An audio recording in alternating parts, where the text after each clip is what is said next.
രാഹുൽ ഗാന്ധിയുടെ ഇഡിയറ്റ് പരാമർശത്തെ ചൊല്ലി ഭരണപക്ഷവും പ്രതിപക്ഷവും തമ്മിൽ രൂക്ഷമായ വാക്കേറ്റം. വിദ്യാർത്ഥി പ്രതിഷേധത്തെക്കുറിച്ചുള്ള ചർച്ചയ്ക്കിടെ ഉണ്ടായ ഈ പരാമർശം വിവാദമായതോടെ രാഹുൽ വിശദീകരണവുമായി രംഗത്ത്.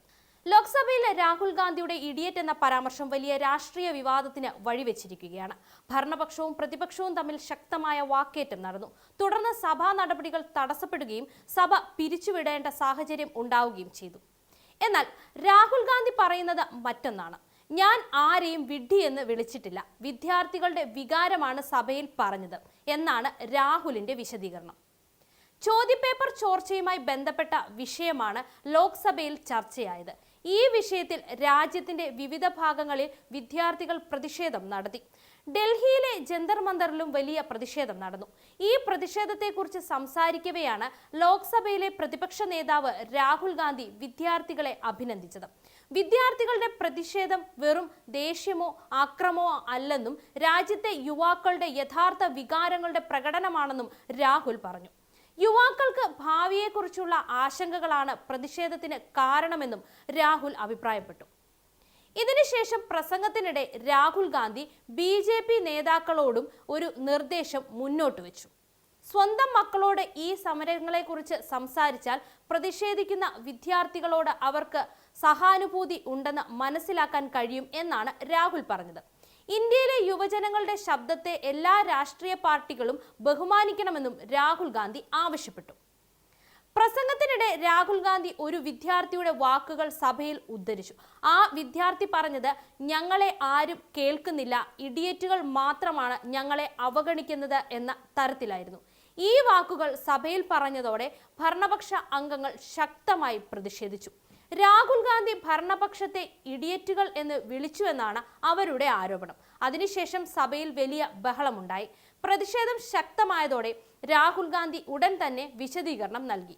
ഞാൻ ആരെയും വിഡ്ഢി എന്ന് വിളിച്ചിട്ടില്ല, ഞാൻ പറഞ്ഞത് വിദ്യാർത്ഥികളുടെ വികാരമാണ്, ഒരു അംഗത്തിനെ നേരിട്ട് അധിക്ഷേപിച്ചിട്ടില്ല, അതിനാൽ അത് അൺപാർലമെന്ററി പരാമർശമല്ല എന്നും രാഹുൽ സഭയിൽ പറയുകയും ചെയ്തു.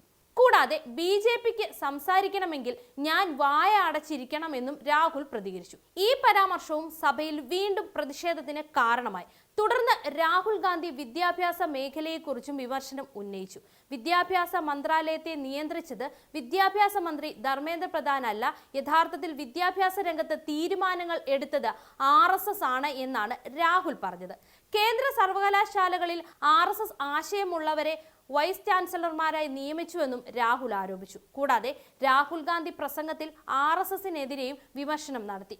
വിദ്യാർത്ഥികളെ സ്വതന്ത്രമായി ചിന്തിക്കുന്നവരാക്കുന്നതിന് പകരം അന്ധഭക്തരാക്കാനാണ് ശ്രമിക്കുന്നത് എന്നാണ് രാഹുലിന്റെ ആരോപണം. ഇതിനെതിരെയാണ് വിദ്യാർത്ഥികൾ തെരുവിലിറങ്ങി പ്രതിഷേധിക്കുന്നതെന്നും രാഹുൽ പറഞ്ഞു. എന്നാൽ ഈ ആരോപണങ്ങൾ ഭരണപക്ഷം ശക്തമായി എതിർത്തിട്ടുണ്ട്. കേന്ദ്ര ആഭ്യന്തരമന്ത്രി അമിത്ഷായെയും രാഹുൽ ഗാന്ധി വിമർശിച്ചു. അമിത്ഷാ ലോക്സഭയിൽ ഹാജരായില്ലെന്ന് ചൂണ്ടിക്കാട്ടിയാണ് രാഹുൽ പ്രതികരിച്ചത്. കൂടാതെ വിദ്യാർത്ഥികൾക്ക് നേരെ പെലറ്റ് ഉപയോഗിക്കാൻ നിർദ്ദേശം നൽകിയതും അമിത്ഷായാണെന്നും ആരോപണവും രാഹുൽ ഗാന്ധി ഉന്നയിച്ചു. എന്നാൽ ഈ ആരോപണത്തിന് തെളിവ് നൽകണമെന്ന് കേന്ദ്രമന്ത്രി കിരൺ റിജിജു ആവശ്യപ്പെട്ടു. ഈ വിഷയത്തിലും സഭയിൽ വലിയ പ്രതിഷേധം നടന്നു. സഭ പിരിഞ്ഞു. ഭരണപക്ഷവും പ്രതിപക്ഷവും തമ്മിലുള്ള ബഹളം ശക്തമായതോടെ ലോക്സഭയുടെ നടപടികൾ തടസ്സപ്പെട്ടു. അവസാന സഭ ഉച്ചയ്ക്ക് 2:30 വരെ പിരിച്ചുവിടേണ്ടി വന്നു. പിന്നീട് സഭ വീണ്ടും ചേർന്നപ്പോൾ ഈ വിഷയത്തിൽ പ്രതിഷേധം തുടർന്നു. ഇഡിയറ്റ് പരാമർശം രേഖകളിൽ നിന്ന് നീക്കി. സഭ പുനരാരംഭിച്ചതിന് ശേഷം മറ്റൊരു പ്രധാന നടപടി നടന്നു. ഭരണപക്ഷത്തിന്റെ ആവശ്യപ്രകാരം രാഹുൽ ഗാന്ധിയുടെ ഇഡിയറ്റ് എന്ന പരാമർശം ലോക്സഭയുടെ ഔദ്യോഗിക രേഖയിൽ നിന്ന് നീക്കം ചെയ്തു. ഇതോടെ വിവാദം കൂടുതൽ രാഷ്ട്രീയ ചർച്ചകൾക്ക് വഴിവെച്ചു. ഈ സംഭവം വെറുമൊരു വാക്കിനെ ചൊല്ലിയുള്ള വിവാദമല്ല. വിദ്യാർത്ഥി പ്രതിഷേധം, ചോദ്യപേപ്പർ ചോർച്ച, വിദ്യാഭ്യാസ നയം, RSSന്റെ പങ്ക്, പാർലമെന്റിലെ ഭാഷയുടെ മര്യാദ എന്നിവയെല്ലാം ഈ ചർച്ചയുടെ ഭാഗമായിരുന്നു. ഒരു വശത്ത് ഭരണപക്ഷം രാഹുൽ ഗാന്ധിയുടെ പരാമർശം സഭയെ അപമാനിക്കുന്നതാണെന്ന് ആരോപിക്കുന്നു. മറുവശത്ത് രാഹുൽ ഗാന്ധി പറയുന്നത് താൻ വിദ്യാർത്ഥികളുടെ വികാരമാണ് പങ്കുവച്ചതെന്നും ആരെയും വ്യക്തിപരമായി അധിക്ഷേപിച്ചില്ലെന്നുമാണ്. ഈ വിഷയത്തിൽ രാഷ്ട്രീയ പോര് അടുത്ത ദിവസങ്ങളിലും തുടരുമെന്ന സൂചനകളാണ് ഇപ്പോൾ ലഭിക്കുന്നത്.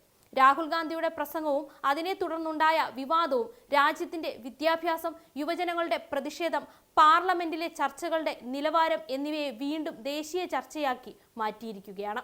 രാഷ്ട്രീയത്തിൽ അഭിപ്രായ വ്യത്യാസങ്ങൾ സ്വാഭാവികമാണ്. എന്നാൽ പാർലമെന്റ് പോലുള്ള രാജ്യത്തിന്റെ പരമോന്നത ജനാധിപത്യ വേദിയിൽ സംസാരിക്കുമ്പോൾ ഓരോ വാക്കും അതീവ ഉത്തരവാദിത്തത്തോടെ ആയിരിക്കണം സംഭവിക്കേണ്ടത്. ലോക്സഭയിലെ രാഹുൽ ഗാന്ധിയുടെ പ്രസംഗത്തിനിടെ ഉണ്ടായ ഇഡിയറ്റ് വിവാദം ഈ ഉത്തരവാദിത്തത്തെക്കുറിച്ചുള്ള ചർച്ച വീണ്ടും ഉയർത്തുകയാണ്. രാഹുൽ ഗാന്ധി പിന്നീട് അത് തന്റെ വാക്കല്ലെന്നും വിദ്യാർത്ഥികളുടെ വികാരമാണ് സഭയിൽ പങ്കുവച്ചതെന്നും വിശദീകരിച്ചെങ്കിലും അത്തരം പരാമർശങ്ങൾ തെറ്റിദ്ധരിക്കപ്പെടാൻ ഇടയുണ്ടെന്ന് തിരിച്ചറിയേണ്ടതുണ്ടായിരുന്നു. പാർലമെന്റിലെ ചർച്ചകൾ രാജ്യത്തിന് മാതൃകയാകേണ്ടവയാണ്.